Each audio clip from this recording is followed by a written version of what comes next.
Hello, welcome to our channel, welcome to Amy's channel. आज मैं reading कर रही हूँ कि आपके पर्सन की करंट फीलिंग क्या है, क्योंकि बहुत बहुत सारे मैसेजेस से रिलेटेड आए थे, तो इसलिए मैं ये दोबारा रीडिंग कर रही हूँ। मैं यहाँ पे यूज़ करूँगी your dream will come true करके। बहुत अच्छे कार्ड हैं, मुझे बहुत अच्छे लगते हैं ये। तो हम इससे टैरो निकालेंगे और उसके बाद wisdom of the house of night oracle card से हम मैसेजेस निकालेंगे एंजल्स के। तो चलते हैं और देखते हैं कि आपके पर्सन की करंट फीलिंग आपको लेके क्या है। प्लीज़ जो चीज़ रेजोनेट करे वो लीजिएगा, जो चीज़ रेजोनेट ना करे उसको नहीं लीजिएगा। हर रीडिंग आपके लिए नहीं है।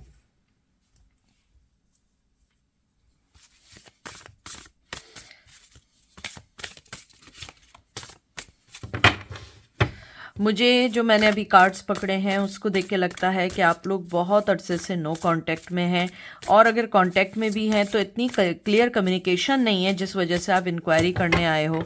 इसके अंदर कोई भी हो सकता है, आपका कांटेक्ट, नो कांटेक्ट, जिस भी पर्सन के बारे में आप सोच रहे हो ये उसके लिए ही रीडिंग है। और एक चीज़, जो चीज़ रेजिनेट ना करे please do not enforce on yourself, क्योंकि हर रीडिंग आपके लिए नहीं है। तो देखते हैं कि आपके क्या मैसेजेस आए हैं। सबसे पहले आया है हैंगमैन का कार्ड आया है यहाँ पे। पाइसीस की एनर्जी आई है, वाटर एनर्जी है यहाँ पे। सारे कार्ड्स आपके जो है ना फ्लाई कर रहे हैं। मुझे ऐसा लगता है कि कहीं ना कहीं ये रिश्ता बहुत मुश्किल से संभलने की कोशिश होती है, और लगता है कि ये रिश्ता संभल गया है, लेकिन ये रिश्ता संभल नहीं पाता है। उसके बाद आया है 7 ऑफ पेंटिकल की एनर्जी आई है।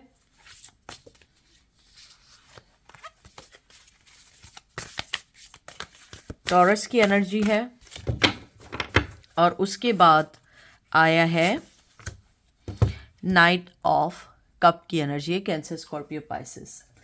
आपकी पर्सन जो भी है, जिसके बारे में आप इंक्वायरी कर रहे हो, जिसके बारे में आप पूछ रहे हो, यहाँ मुझे स्ट्रांगली लगता है कि आपका पर्सन काफ़ी अरसे से इस रिश्ते को लेके एक लड़ रहा है या झगड़ रहा है। और अगर ऐसा नहीं है तो कहीं ना कहीं आप इस रिश्ते को बहुत संभालना चाह रहे हैं, आप इस रिश्ते को समझना चाह रहे हैं, क्योंकि कहीं ना कहीं ये चीज़ एक बहुत ज़्यादा, कहते हैं ना, अनस्टेबल रही है हमेशा। कहीं ना कहीं जो करंट सिचुएशन है या पास्ट सिचुएशन है हमेशा डिफरेंट रही है, कि आप अगर किसी चीज़ को सही करना चाहते हो तो पता लगता है कोई और चीज़ ख़राब हो गई, कोई और चीज़ सही करना चाहते हो तो कोई और चीज़ अनबैलेंस हो गई।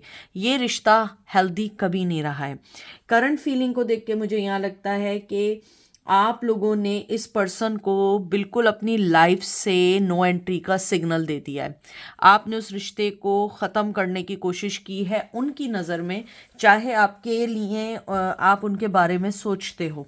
क्योंकि यहाँ मुझे लगता है कि आपने जब से उस पर्सन को अपनी लाइफ से हटाया है, या बिल्कुल आपने उन्हें एंटरटेन करना छोड़ दिया है, आपने बिल्कुल इस चीज़ को समझा दिया है कि मैं तुम्हें चेज़ नहीं करूँगी या करूँगा, क्योंकि मुझे लगता है कि आपने उन्हें चेज़ करना छोड़ दिया, आपने उन्हें अपनी लाइफ से बिल्कुल अलग किया है। तब से वो पर्सन कहीं ना कहीं फाइट कर रहा है कि वो आपको अपना प्यार का कप दे, क्योंकि कहीं ना कहीं वो एक पर्सन सेल्फिश है और उसे लगता है कि शायद मैं अपना कप दूं तो आप उसकी तरफ बढ़ जाएं।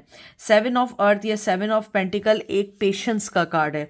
मुझे लगता है कि आपने इस रिश्ते को बहुत पेशेंटली, आपने इस रिश्ते को चलाने की कोशिश की, बहुत स्लो ग्रोथ करने की कोशिश की, क्योंकि उस पर्सन को कन्वेंस करना, उस पर्सन के साथ चलना ईजी नहीं था। लेकिन वो जो पर्सन था वो हमेशा उसका, कहते हैं ना कि माइंड कहीं था, वो चाहे फिजिकली आपके साथ था लेकिन उसका माइंड कहीं और था। आपका पर्सन जो था वो प्रोग्रेस नहीं कर पा रहा था जैसे आपके रिश्ते में प्रोग्रेस होनी चाहिए थी। वो एक स्टडी मूवमेंट की तरफ था, यानी कि वो बहुत स्लो स्लो अपनी चीज़ें डाल रहा था, या ये मैं कह दूं कि वो पर्सन बहुत स्लोली इस रिश्ते में इन्वेस्ट कर रहा था। आपने बहुत पेशेंस के साथ वेट किया, और लेकिन कहीं ना कहीं आपने इस रिश्ते पे गिव अप कर दिया, क्योंकि आप लोग थक चुके हैं इस रिश्ते को संभालते संभालते। मुझे लगता है कि अगर वो कब भी लेकर आ जाएगा, तो मैं ये नहीं कहूँगी कि आप उसको कम्प्लीटली डिनायल कर दोगे, लेकिन मुझे लगता है कि वो अगर आपके पास अपनी मोहब्बत का कब भी लेकर आएगा, आप उस रिश्ते को बहुत प्यार से तरीके से मना कर देंगे। क्योंकि मुझे लगता है कि कहीं ना कहीं उस आदमी ने और उसके रिश्ते ने या रिलेशनशिप ने वो चीज़ आपकी नज़र में खो दी है, आपकी नज़र में ट्रस्ट खो दिया है, आपकी नज़र में इस रिश्ते की एक एक्साइटमेंट ख़त्म कर दी है उस पर्सन ने। जजमेंट का कार्ड आया है, एरीज, लियो, सैज, और उसके बाद क्वीन ऑफ वंस का कार्ड आया। बिल्कुल जो मैंने बात की थी एग्जैक्टली ये वही बात है कि आप जो हैं आपने हर चीज़ अब ऊपर वाले पे छोड़ दी है। आपने अपने आप को समझा लिया है कि मेरी ज़िंदगी में क्या इम्पोर्टेंट है। ये मैं आपके प्रोस्पेक्टिव से बता रही हूँ। अगर मैं उस पर्सन के प्रोस्पेक्टिव से देखूँ, उस पर्सन के दिल में है कि कोई ऐसा मैजिक हो जाए, आप उसके सामने आ जाएं और आप उससे कम्युनिकेशन कर लें। हो सकता है आपने बीच में कम्युनिकेट करने की भी कोशिश की हो, लेकिन उसने आपको बिल्कुल फीका सा रिस्पॉन्स दिया हो, क्योंकि वो चाह रहा है कि आप उसे चेस करें, आप उसके पीछे जाएं, आप उसको कहते हैं ना कि आप उसको कन्विंस करें। हालांकि उसके दिल में भी है कि ये रिश्ता चले, लेकिन वो अपने आप को हाई क्वालिटी या कहते हैं ना हाई स्टैंडर्ड पे रखने के लिए चाहता है या चाहती है कि आप उसको चेस करें, ताकि उसके पास एक बात हो कि आप उसके पास आए हैं। लेकिन मैं आपको एक बात बता दूं, उस पर्सन को आपके जाने के बाद अपनी ज़िंदगी के बहुत सारी चीज़ों को अंडरस्टैंड करने का मौका मिला है। आपने उसकी लाइफ में उस चीज़ को कहते हैं ना कि जगाया है जो शायद कोई और रिश्ता नहीं जगा पाया था। आपने उसको रिश्ते में बंधना, रिश्तों को समझना, रिश्तों में सेक्रीफाइस करना, अनकंडीशनल लव करना, जो चीज़ें आपने उसको टीच की हैं, वो चीज़ उसे कोई नहीं सिखा सकता। और वही चीज़ वो समझता है कि आपके जाने के बाद उसको ज़्यादा क्लियर हुई। जब उसकी लाइफ से एक बहुत प्यार करने वाला रिलेशन दूर हुआ, उसने उस चीज़ को समझा। मुझे यहाँ पे ये भी लगता है कि आपकी जो एक पर्सनल पावर है, आपकी जो एक पर्सनल एफर्ट्स हैं, वो चीज़ उस पर्सन को हमेशा याद दिलाते हैं। इवन आप उसके कांटेक्ट में नहीं है, लेकिन वो आपको सोलमेट समझता है। उसे लगता है कि आप उसकी लाइफ का बहुत ऐसा पर्सन या हिस्सा हैं कि शायद वो उस चीज़ को चाहते हुए भी आपको अपने आप से अलग नहीं कर सकता। ये उसकी गलत फहमी थी कि शायद आपके जाने के बाद सही हो जाए, लेकिन अब वो राइट टाइम का वेट कर रहा है। उसे पता है आप क्वीन ऑफ फायर हैं, चाहे मेल हैं या फीमेल हैं, ये एक एनर्जी है। आपके पर्सन को लगता है कि आप एक अच्छा पेरेंट, एक अच्छा स्पाउस, एक अच्छा टीचर हैं किसी की लाइफ में। आप एक वो पर्सन है जो इक्वली हर रिश्ते को लेके चलना जानता है। आपके पर्सन को लगता है आप एक नेचुरली ब्यूटीफुल पर्सन, एक नेचुरली हैप्पी पर्सन है जो लोगों को अपने आप से बेनिफिट्स देते हैं। आपके पर्सन के दिल में है कि वो आपको प्यार दे सकें।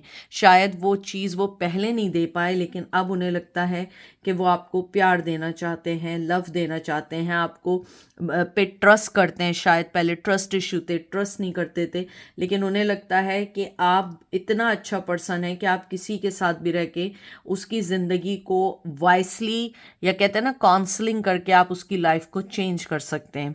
आपके पर्सन को यहाँ पे उसके दिल में ये है कि काश मैंने राइट टाइम पे राइट डिसीजन लिया होता तो शायद रिजल्ट डिफरेंट होता। आपका पर्सन जो है कॉन्शियसली आपकी केयर करना चाहता है, यानी उसका कॉन्शियस में है, उसके दिल में है कि शायद अगर आप उसको एक और चांस दें तो वो आपकी लाइफ में आके आपको सही रिश्ते देना चाहते हैं, सही रिस्पेक्ट देना चाहते हैं, सही तौर पे ज़िंदगी का साथी बनाना चाहते हैं। लेकिन मुझे यहाँ ये लगता है कि आपकी तरफ से शायद अब वो अट्रैक्शन नहीं है। अगर अट्रैक्शन भी है तब भी आपने अपनी सेल्फ रिस्पेक्ट को ऊपर रखा है और आपने उस पर्सन से अलहदगी कर ली है। और शायद एक ये भी वजह है कि उस पर्सन को आप उस पर्सन की नज़र में आपकी इज्जत और बढ़ गई है। लवर्स का कार्ड आया है, जेमिनाई की एनर्जी आई है, ओ गॉड, डेवल का कार्ड आया, कैप्रिकॉन की एनर्जी आई है, सारे मेजर आर्काना आ रहे हैं और लास्ट आया है 3 ऑफ वंस की एनर्जी आई है, एरीज की एनर्जी आई है। आपका जो पर्सन है अगर मैं यहाँ देखूँ तो वो जो है आपसे बेइंतहा मोहब्बत करते हैं, चाहे ना बताएं। और आप देखिए लास्ट में कार्ड भी आया है, एक और आया है, night of one, Aries, Leo, says, temperance, Sagittarius, और साथ ही हर्मिट का कार्ड आया है। कहीं ना कोई चीज़ उसको बाउंड भी कर रही है। आपका जो पर्सन है उसकी मैं करंट फीलिंग देखूं, वो आपसे बहुत ज़्यादा ऑब्सेस्ड है, आपसे बहुत ज़्यादा आपके करीब रहना चाहता है, आपसे कहते हैं ना कि आपको जीतना चाहता है। कहीं ना कहीं उसके दिल में ये चीज़ आ गई है कि मुझे जीतना है इस रिश्ते को, या मुझे इस रिश्ते में अब कोई चाहे मुझे एफर्ट ना डालनी पड़े, लेकिन मुझे इस रिश्ते को हर हाल में जीतना है। और शायद आप लोग जो हैं इस चीज़ से थक चुके हैं, शायद आप इस चीज़ को अंडरस्टैंड कर चुके हैं, क्योंकि वो पर्सन एक टॉक्सिक पर्सन है। मुझे यहाँ लगता है कि वो पर्सन आपको इंगेज रखता है और उसका टॉक्सिक पना ये है कि कहीं ना कहीं वो आपको उस मकाम पे लेकर आ जाता है जहाँ पे वो आपको कन्वेंस कर देता है कि हाँ मैं आपसे प्यार करता हूँ, कन्वेंस कर देता है कि मैं आपके लिए हूँ, और इन द एंड वो फिर आपको छोड़ के चला जाता है, बीच में छोड़ के आपको कहीं चला जाता है, या आपको सही तौर पे रिश्ते को एक्सप्लेन नहीं कर पाता है। अगर मैं देखूं वो आपके साथ इन्वॉल्व होना चाहते हैं फिज़िकली, वो आपके साथ इमोशनली इन्वॉल्व होना चाहते हैं, उनकी करंट फीलिंग यही है कि अगर उन्हें मौका मिले तो वो आपके साथ अपनी लाइफ को दोबारा से इंगेज करना चाहते हैं, क्योंकि शायद आपके जाने के बाद उसकी लाइफ में वो इंटरटेनमेंट नहीं रही है, लेकिन इस टाइम वो बहुत वाइसली प्ले कर रहे हैं, क्योंकि हर्मिट का कार्ड जो होता है एक बड़े समझदार पर्सन का कार्ड होता है, और आपका जो पर्सन है बड़ी समझदारी के साथ इस वक्त अपने आप को बैलेंस कर रहा है, अपने आप को सही वे में आगे लेके बढ़ रहा है, और अपने आप को राइट टाइम का वेट कर रहा है, क्योंकि उसके पास कोई ना कोई प्लान है, कोई ना कोई चीज़ ऐसी है जिसको वो आगे लेके चलना चाहता है। लेकिन मैं आपको एक बात बता दूं, इस पर्सन को 100% भी आप गलत नहीं समझें। मतलब मैं कहूँगी अगर वो 50% गलत है तो 50% उसकी फीलिंग्स भी हैं। कहीं ना कहीं वो अपनी फीलिंग्स को, अपने कहते हैं ना माइंड और दिल को कहीं ना कहीं बैलेंस नहीं कर पा रहा है। जब ही टेम्परेंस का कार्ड आया है, दिल कुछ कहता है, दिमाग कुछ कहता है, और जो नाइट ऑफ वंस है ये एक बड़ा पैशनेटिव कार्ड है कि वो पैशंस के साथ आपके पास आना चाहते हैं। बहुत ज़्यादा फिजिकल अट्रैक्शन है, बहुत ज़्यादा। अगर आप लोगों की आइज़ या आपकी बाल या आपके लिप्स बहुत अच्छे हैं या उसने मेंशन की हैं, they really really love it, और कहीं ना कहीं वो चीज़ उनको कहते हैं ना प्रोवोक करती है आपकी तरफ आने के लिए। कहीं ना कहीं उन्हें वो चीज़ें बहुत पसंद हैं आप में। वो आपसे प्यार तो करते हैं, लेकिन उनकी जो एक ऑब्सेशन है, नेगेटिविटी है, वो उस लव को डिप्रेस कर देती है, और कहीं ना कहीं उनकी नेगेटिव एनर्जी पॉजिटिव एनर्जी के ऊपर हावी हो जाती है। अगर वो आपके लिए अच्छा सोच रहे होते हैं तो कहीं ना कहीं नेगेटिव थिंग आ जाती है, या चीटिंग आ जाती है, या झूठ आ जाता है, या कमिटमेंट ना देने का इशू आ जाता है, या ट्रस्ट ना करने का इशू आ जाता है, तो वो चीज़ डिप्रेस हो जाती है। और आप लोग वैसे भी एक ट्विन फ्लेम जर्नी के अंदर स्ट्रांगली बाउंड हैं। शायद आप लोग साथ भी नहीं रह सकते, एक दूसरे के बगैर भी नहीं रह सकते, चाहे जितना लड़ाई झगड़ा हो। मुझे लगता है कि जिस हिसाब से आप दोनों के दरमियान लड़ाई झगड़े रहे या जो भी प्रॉब्लम्स रहीं, उसके बावजूद वो पर्सन आपको अपनी लाइफ में ऊपर रखता है, उसकी प्रायोरिटी आप हैं। चाहे उसकी लाइफ में थर्ड पार्टी हो, चाहे उसकी लाइफ में 100 पार्टीज हो, but you are the one on his list और ऑन हर लिस्ट, क्योंकि उसे लगता है कि कहीं ना कहीं आप उसकी नेगेटिविटी को लेके, जो आपके अंदर एक एक्सेप्टेंस आई है या आपने उसको एक्सेप्ट किया है उसकी हर फ्लॉस के साथ, तो उसे लगता है कि आप उसका पर्सन है। अगर वो हर्मिट मोड में रह के एक क्रिटिकल थिंकर के तौर पे भी अगर वो सोचता है या सोचती है, तो उसे लगता है कि यू आर द बेस्ट। अगर वो उस चीज़ को, अगर क्रिटिकल थिंकिंग को भी अपने अंदर से माइनस कर दे या निकाल दे, तब भी उसे लगता है कि यू आर द वन, क्योंकि आपके पास उसको जीतने के लिए कोई मोटिव्स नहीं है। जैसे किसी के पास मोटिव होते हैं कि हाँ, अगर ये पर्सन मुझे मिल गया तो मुझे उससे पैसा मिलेगा, या मुझे उससे नाम मिलेगा, या मुझे उससे फेम मिलेगा, या मुझे लोगों को दिखाने का मौका मिलेगा कि मैं बेस्ट थी और मैंने इसको जीत लिया, इसके आगे पीछे इतनी लड़कियां थी या इतने लड़के थे लेकिन इसने मुझे सेलेक्ट किया। आप वो पर्सन नहीं है। आपका प्यार, आपकी चीज़ें नंबर वन उस पर्सन के लिए रही हैं।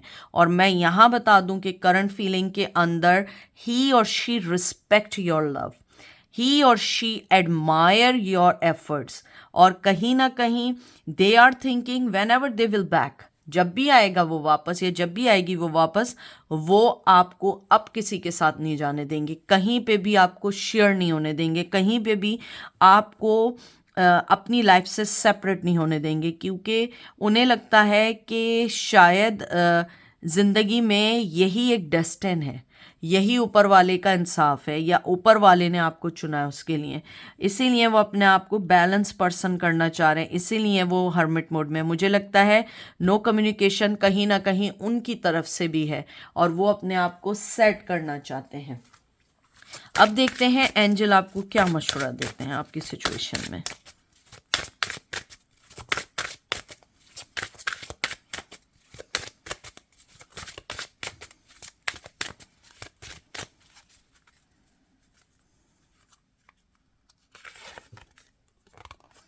सबसे पहले आया है मूवमेंट। एक तो ये इतने स्टिक हो जाते हैं एक साथ। High priestess of fire. अगर आप देखिए कि आपका क्वीन ऑफ फायर आया है और साथ हाई प्रिस्टेस ऑफ फायर, बहुत खूबसूरत कार्ड है, बहुत खूबसूरत। मैं एक कार्ड और निकालूंगी, द वॉरियर। Beautiful beautiful. आपके एंजल सबसे पहले कहना चाह रहे हैं कि आप जहाँ या जिस ओर चल रहे हैं या जिस दिशा में चल रहे हैं, आपने बिल्कुल लाइफ का सही फैसला लिया है, क्योंकि आपने जो अपनी मूवमेंट चेंज की है या अपनी लाइफ का फोकस चेंज किया है, मुझे नहीं पता आपने रिसेंटली ऐसा क्या किया है। एंजल कह रहे हैं कि आपने बिल्कुल राइट पैथ को चुना है, राइट रास्ते को चुना है, क्योंकि आपका पर्सन जो है आपके इस सेक्रीफाइस या आपकी मोहब्बत को देखकर ही आपकी तरफ बढ़ रहा है, क्योंकि वो देख रहा है कि आपको प्यार है, लेकिन यू रिस्पेक्ट हिम और हर। आप उसको रिस्पेक्ट कर रहे हो, उसके डिसीजन को रिस्पेक्ट कर रहे हो, और आप अपनी लाइफ में मूव ऑन हो गए हो। कहीं ना कहीं वो चीज़ उसको बॉदर भी कर रही है। एंजल सबसे पहले कहना चाहते हैं कि आप लोग वॉरियर हो, आपने अपनी फीलिंग्स को लेके जैसे लड़े हो। मुझे लगता है यहाँ पे मुझे इमोशंस फील हो रहे हैं। अगर आप में से किसी का दिल भी इस मौके पे नरम पड़ा है तो यह आपके लिए रीडिंग है, क्योंकि एंजल कह रहे हैं कि आपके आंसू, आपकी फीलिंग्स, आपका जो भी कुछ है वो उनसे छुपा हुआ नहीं है। हाँ, ये राइट टाइम नहीं है अभी आपको उस पर्सन से मिलने का, लेकिन आप जिस तरीके से अपनी लाइफ में फाइट कर रहे हो, उसके प्यार को लेते हुए, उसके प्यार को सोचते हुए, ये एक बहुत बड़ा सेक्रीफाइस है, एक बहुत बड़ी जंग है अपने आप से, अपनी फीलिंग से। एंजल आपको कहना चाहते हैं कि आप एक वो पर्सन हो जो एक इंटेलिजेंट है, जो सेल्फ रिस्पेक्ट को बढ़तरी रखता है। आप अपनी सेल्फ रिस्पेक्ट के लिए आपने हर चीज़ को सेक्रीफाइस किया है। और एंजल आपको यहाँ पे ये कहना चाहते हैं कि आप जिस जगह चल रहे हो, आप चलते रहो। आपसे ज़्यादा लॉयल पर्सन उसे नहीं मिलेगा, चाहे वो पूरी दुनिया को छान ले, क्योंकि हॉर्स जो होता है नंबर 1 एनिमल होता है लॉयलिटी के लिए, डॉग से भी ऊपर। तो हॉर्स जो होता है नंबर 1 होता है लॉयलिटी के लिए। तो आप जो हैं एक ऐसा लॉयल पर्सन है कि आपका पर्सन किसी के पास भी चला जाए वो आपको नहीं भूल सकता है। वो उसकी ज़िंदगी का एक कर्मा है जिसको वो भुगतेगा या भुगतेगी या वो सहेगी, कि उसको पता है कि उसकी लाइफ में कितना अच्छा प्यार करने वाला पर्सन आया था और उसने अपनी ईगो के लिए, अपनी नेगेटिव बर्ताव के लिए उस रिश्ते को खो दिया है। तो आप पॉजिटिव रहें और आगे बढ़ते रहें। तो ये थी आज की रीडिंग। आई होप आपको पसंद आएगी। अपना ख्याल रखिएगा, दुआ में याद रखिएगा। Take care, bye.